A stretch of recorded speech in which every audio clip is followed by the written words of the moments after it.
Olá, alunos. Bom, até que enfim eu consegui conectar aqui para poder gravar essa aula nossa de hoje, tá? Quero deixar um recadinho que então nas próximas aulas a gente vai estar fazendo a apresentação daquelas práticas pedagógicas, então, que eu passei, que vocês podem fazer em dupla e apresentar, né? Então a gente vai estar fazendo a semana que vem. Qualquer coisa, vou dar uma olhadinha aqui, conforme for, a gente já vai fazer em 2 dias, tá? Então, a gente vai dividir os grupos aí para a gente fazer e discutir um pouquinho.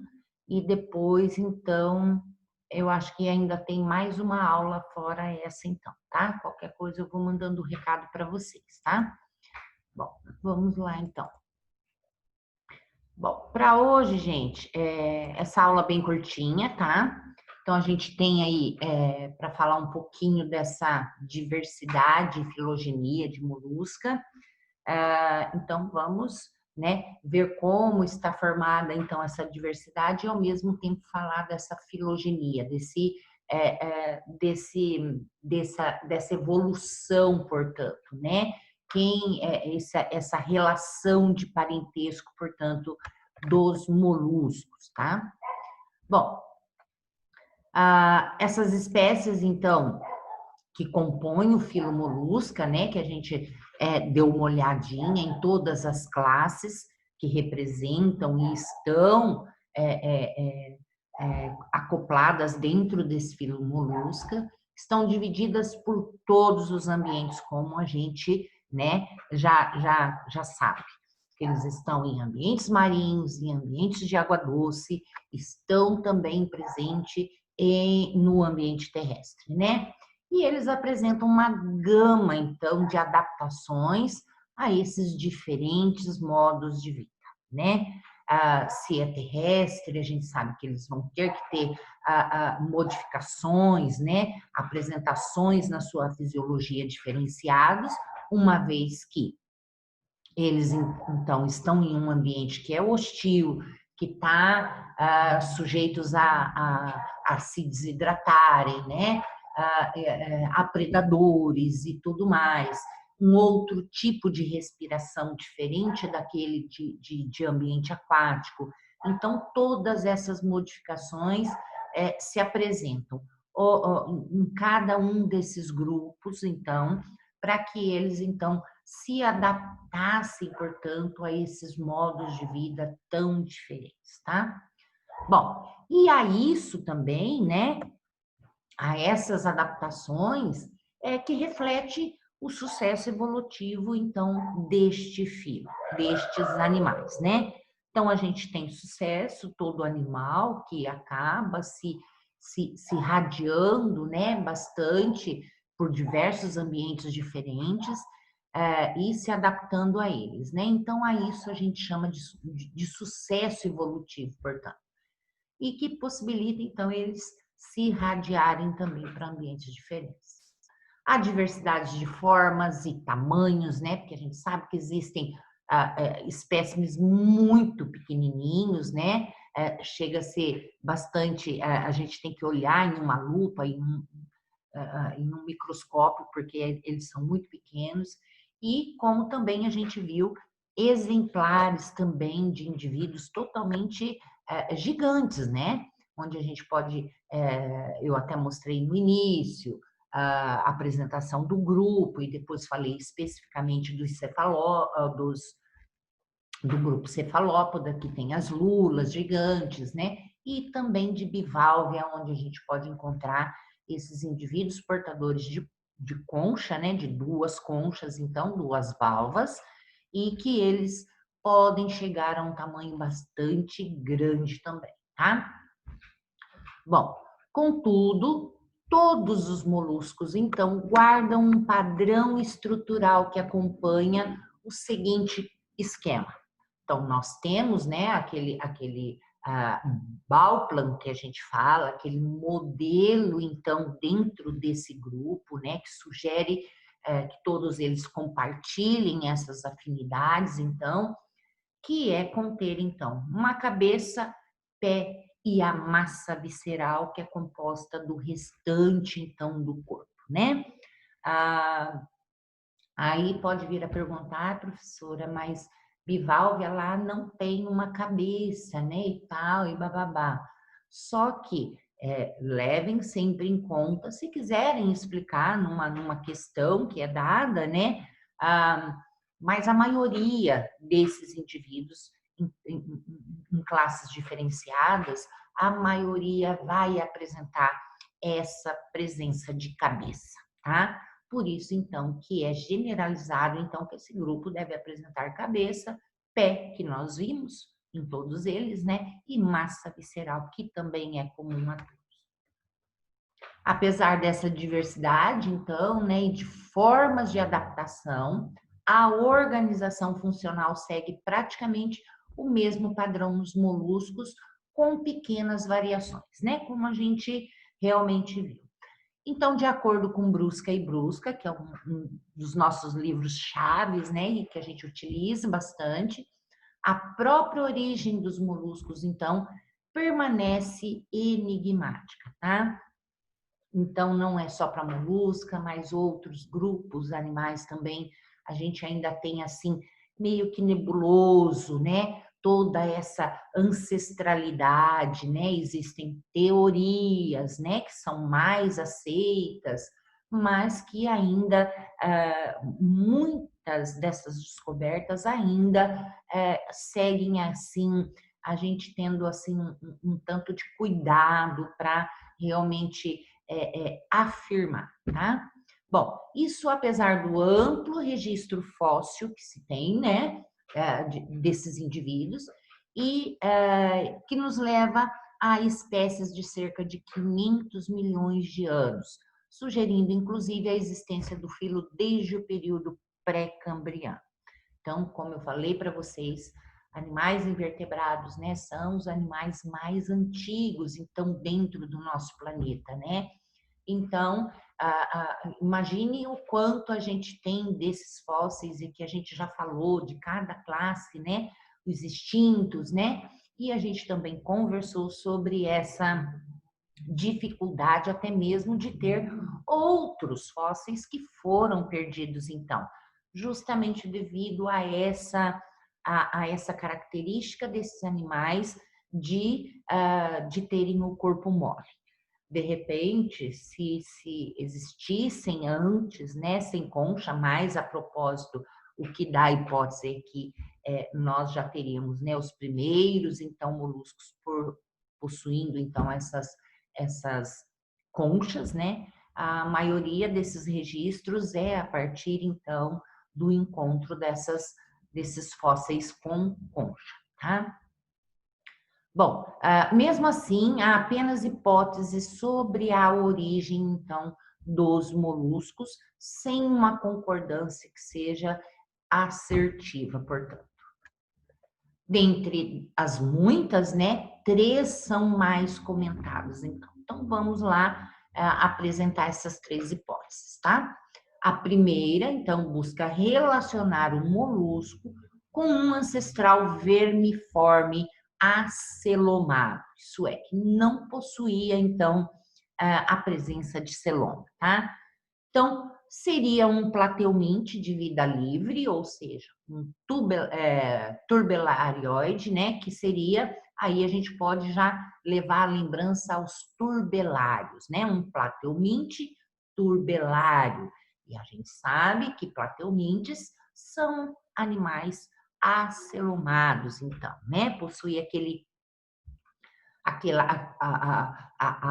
cavidade corporal, que não é um celoma, mas que ela está totalmente preenchida por um parênquima, né? De uma massa celular, e os poucos espaços que sobram são, então, ali acomodados os órgãos, então. O principal argumento, então, em relação a essa hipótese, diz respeito à forma de locomoção por deslizamento mucociliar compartilhada por esses grupos. Nós sabemos que ainda hoje nós temos, então, turbelários, né, que, então, se movimentam a partir da sua, da sua superfície corporal que tem cílios, tá?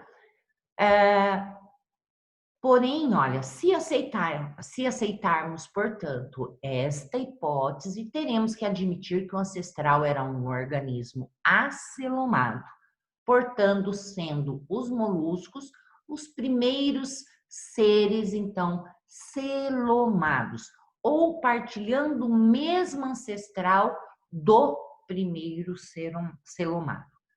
Porque se eu tenho um grupo, né, dentro de plateomins, que eles são acelomados, só que eu tenho os moluscos, gente, agora, portadores de celoma. Então, isso poderia até ter vindo a partir deste tubelarioide, né? Mas que em um dado momento lá, né, onde houve-se, então, aquele nó e onde houve algum evento, então, uma população que derivou, então, dessa inicial turbelarioide, então, essa sim originou, portanto, ou originou antes, né, um ancestral que era celomado e depois os moluscos, então, que nós temos até atuais, tá? Bom, essa teoria, ela esbarra, então, no padrão de alguns moluscos mais primitivos, onde a cavidade celomática é bastante ampla, né? Sugerindo uma ancestralidade. Portanto, a partir de um organismo celomado e não acelomado, como defende a teoria dos turbellarioides. Então, isso que a gente estava falando antes, que essa presença do celoma, então, nos moluscos, pessoal, é muito duvidoso a gente dizer que eles já, né, evoluíram a partir desses animais acelomados. Então, teria que haver muitos eventos aí para poder promover, então, essa inovação, né, do terceiro folheto embrionário para formar a mesoderme e ter, então, a formação do celoma, que é a cavidade verdadeira do corpo, tá? Bom, uma segunda hipótese, então, aponta para um ancestral também de características vermiforme, celomado e não segmentado. Então, essa ideia foi reforçada a partir de dados relacionados com o desenvolvimento embrionário, onde o arranjo típico em forma de cruz só é observado entre os moluscos e um filo vermiforme que atende às características citadas, que são quem? Os sipunculídeos, tá? Então, eu também acho que aqui é um pouquinho mais, né, já aceito, já devido a esse desenvolvimento embrionário, já dessa forma, que nós já temos, então, uma semelhança, portanto, disso aqui, tá? E depois vem uma terceira, que é a que tem sido realmente mais aceita e rejeitada também, olha, tem sido aceita e rejeitada ao longo dos tempos, que parte de um ancestral, então, que era segmentado e era celomado, provavelmente um anelídeo poliqueta, seria que esses poliquetos são o grupo pessoal em que nós temos as minhocas, os poliquetos, as sanguessugas, tá? Estão incluídos, portanto, aqui dentro desse grupo e que são animais segmentados, né? Onde a gente tem uma repetição de partes, tá? Então, aqui em cima também, os sipunculídeos acaba mostrando esse tipo de segmentação, tá? Porém, ela é muito mais evidente dentro desses poliquetos, tá? Então, aqui também, devido a essa terceira teoria também, ela recentemente teve estudos de sequenciamento de DNA 18S, né, que reforça, portanto, essa teoria, mas que assim ainda continua muito obscura ainda e necessitando realmente muita pesquisa a respeito disso, tá? Então, olha lá, ó, brusca ainda, né? Considera o fato dos moluscos serem protostomados, né? Então, a gente sabe que protostômios, então a gente tem lá no momento da formação da primeira cavidade, ela ser formada, então, a boca, né? E eles são celomados e de clivagem espiral, com estágio larval de trocóforo. É a mesoderme, originária do blastômero 4D, que estejam relacionadas com o protostômios espiral, plateumintes, nimertinos, cipuculídeos, anelídeos, unicófora, tardígrada e artrópodes, né? Então, são animais, então, grupos animais que mostram, então, essa origem da mesoderme através deste blastômero 4D. Isso eles têm em comum, né? Porém, segundo esses autores, não é possível determinar qual desses grupos aqui, realmente seja o ancestral direto de moluscos, tá? Então, gera ainda, não adianta.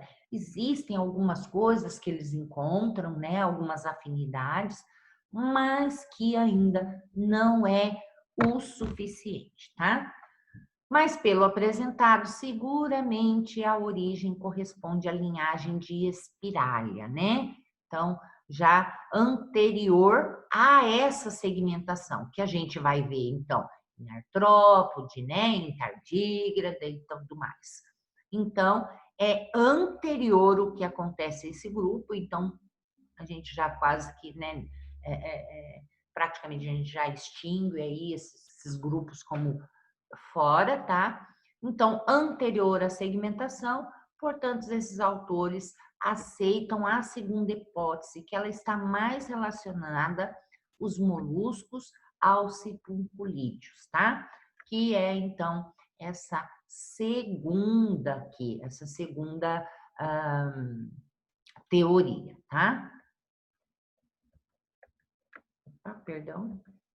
Bom, então, vamos falar um pouco quem é esse grupo aqui, então, né, de espiralha, né, que os cipunculídeos estão aqui envolvidos, uma vez que é, é, esses protostômios espiral aqui, ó, ele tem alguma coisa aí para apresentar para a gente, tá?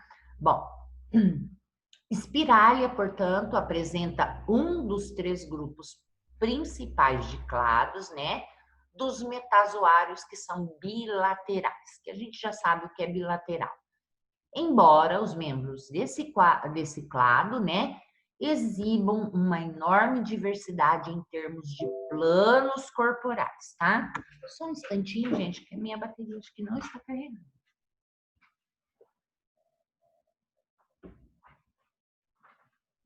Voltou, desculpa.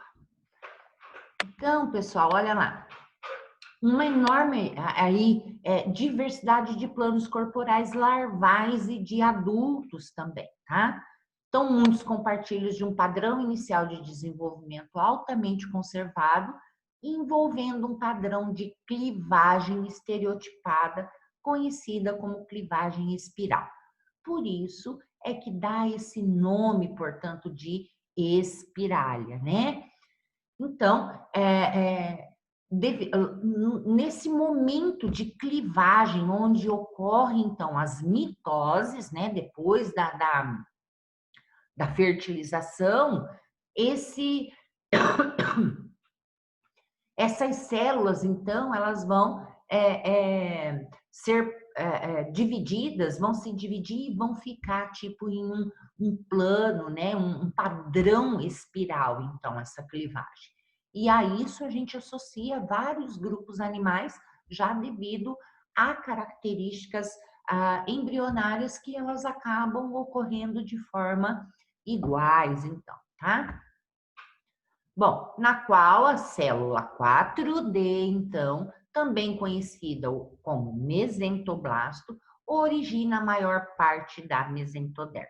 Então, seria uma característica, então, que une, né, muitos grupos animais, então.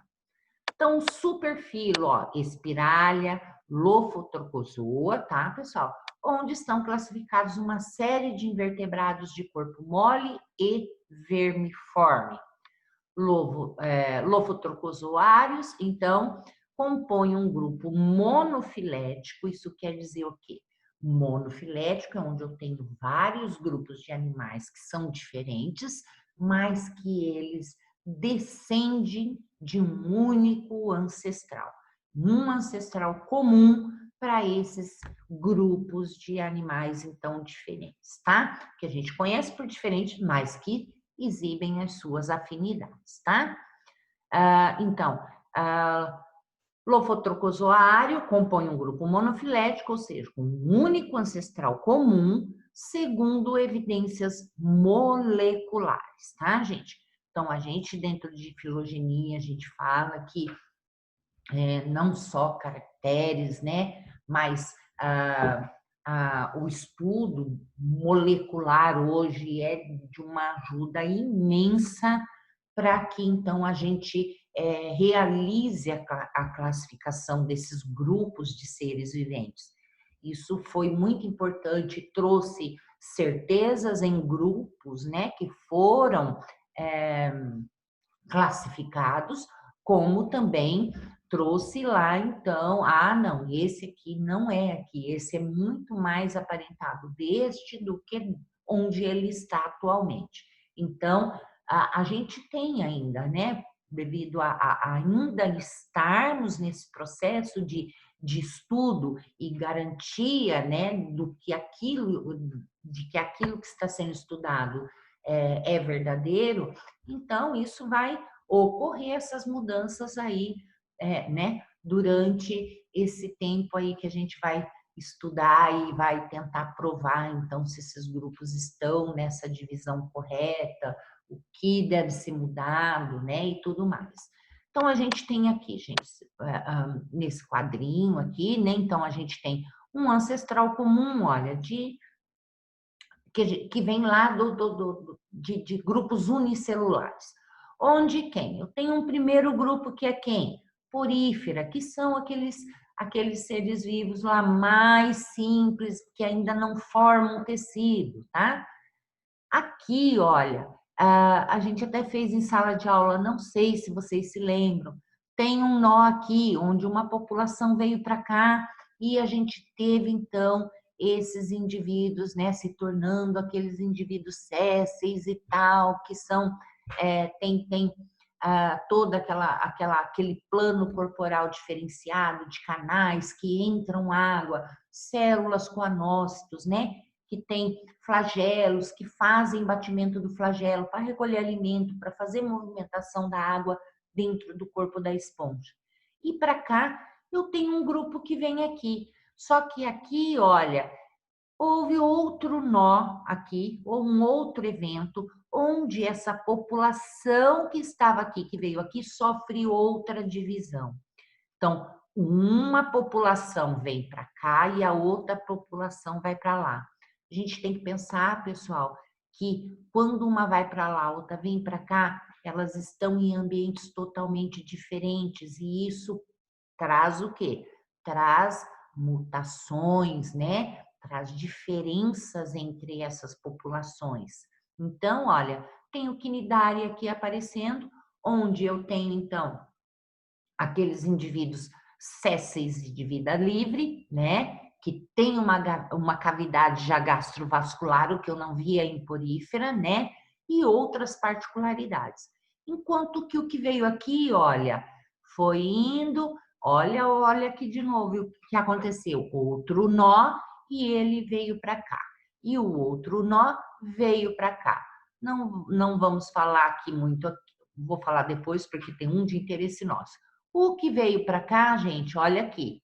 Deixa paradinho aqui que eu vou falar isso que está mais perto. O que veio para cá sofreu de novo uma divisão, onde eu tive, então, olha lá, equinodermata, que ainda são indivíduos tratados dentro de zoologia de invertebrados, tá? Hemicordata, que é uma transiçãozinha ali, tá? Entre invertebrados e nós temos também o grupo de vertebrados, tá? E aqui, gente, olha o outro invertebrado para onde veio, tá? Então, tenho aqui, veio um para cá e veio um para cá. Onde eu tenho quem? Olha lá, Plateumintes, Nemertia, que é um grupo que a gente não entrou muito em questão, né? Não entramos, não vimos eles, desculpa. Plateumintes, Branquiópoda, Molusca e Anélida, que a gente ainda vai ver, tá? Então, portanto, esse grupo aqui são os Lovotrochozoa, portanto, tá? De onde nós temos quem? Os parentes, então, né? Aqui esse grupo, então, é considerado, então, ó, como monofilético. Por quê? Eles têm um ancestral comum. Onde está esse ancestral comum? Aqui, tá? Então, a partir daqui, eu tive, então, esse ancestral comum que foi para lá e que veio para cá. Alguns mais simples, porque olha aqui, ó, eu já tive daqui, a partir dessa população que veio aqui, eu já tive aqui. Depois houve só mais uma divisão desse grupo, né? Onde um veio para cá, o outro veio para cá, formou Plateumintes. Daqui, do indivíduo que veio para cá, ele sofreu de novo, veio para cá, formou um, daqui veio outro e daqui veio outro, tá? Então, aqui também a gente vai olhar, aqui a gente olhou alguns, né? Quinorrinca, Nemátoda, Unicófora, não me lembro se a gente falou, mas eu acredito que sim, né? Acho que Priapulida a gente deve ter falado alguma coisinha, e Artrópoda depois, Anélida e Equinodermata, a gente vai falar só em zoologia dos invertebrados 2, tá? Bom, então aqui, pessoal, fica então essa situação referente então a essa diversidade que a gente sabe que esses animais, né, possuem, tá? E que esses animais, portanto, a filogenia, a gente tem ainda, né, teorias, suposições, né, que alguns estudos aí que foram realizados através de estudos moleculares, então traz alguma garantia que eles estão dentro ali desse grupo, então, de Lophotrochozoa, tá? Que compartilham, então, características aí que são comuns, tá? Por isso, então, que eles estão separados, então, dentro desse clado aí, dentro desse grado, então, tá bom? Bom, ficamos com essa aula por hoje, tá? Bem tranquilinha. E já vou mandar daqui a pouquinho essa aula e a tarefinha vai estar lá também presente para que vocês façam, então, a atividade para presença, tá, pessoal? Muito obrigada pela paciência, bom final de semana, bom descanso a todos, até mais.